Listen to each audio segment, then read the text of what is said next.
राज्याचा असा मुलगा बनला आहे। त्यामुळे हे ऑर्डर लवकरात बदलण्यात यावे यासाठी महाराष्ट्र तरुणांतर्फे आज ते आंदोलन घेण्यात येत आहे।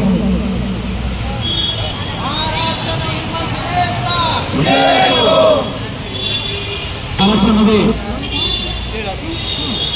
फ्रीज ते बनले असतात ते लवकर पडले असतात घंटे उकडले होतात। आपले शिवरायांचे सल्ले पुतळे शिवाजीराजाला सुद्धा आजपर्यंत चालला होतो। अशाच काही कामं आपण दुर्लक्ष केल्यामुळे घडत असतात। आपण महाराष्ट्र राज्यामध्ये अनेक वेळा बघितलं असेल ब्रिजेस कोसळण्याच्या घटना बघितल्यात। त्याचप्रमाणे आता महाराष्ट्राचे आराध्यदैवत छत्रपती शिवाजी महाराजांचा पुतळा सुद्धा कोसळण्याची घटना बघितली आहे।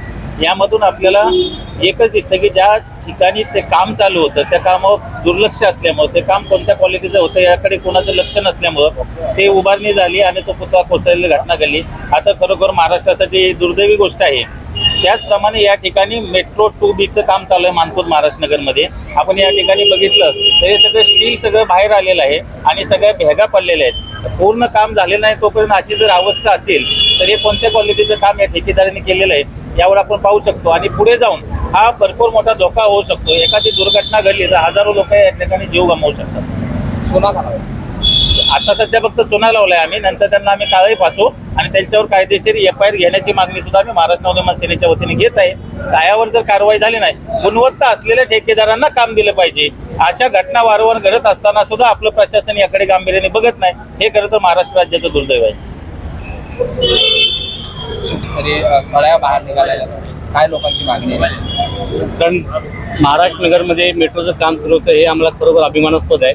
परंतु मेट्रोचं काम सुरू होत असताना त्या मेट्रोसोबत येणारे काही विषय आहेत जे त्याचे कामाचा दर्जा त्याबाबत वेळोवेळी इथे आम्हाला लोकांना त्रास होत असताना देखील आम्ही लोकांनी इथल्या स्थानिक लोकांनी ते मान्य केले। परंतु इथं आता जे पिलर उभे करत आहेत किंवा जे गटर आहेत ते गटरमध्ये पूर्ण स्टील बाहेर आलेले आहे। त्याबद्दल सर्व नागरिकांच्या मनात भीती आहे। कारण आज 8 महिने नाही झाले तर छत्रपती शिवाजी महाराजांचा पुतळा पडतोय, इथे ब्रिज कोसळत आहेत, त्यामुळे लोक इथले भयभीत झालेत।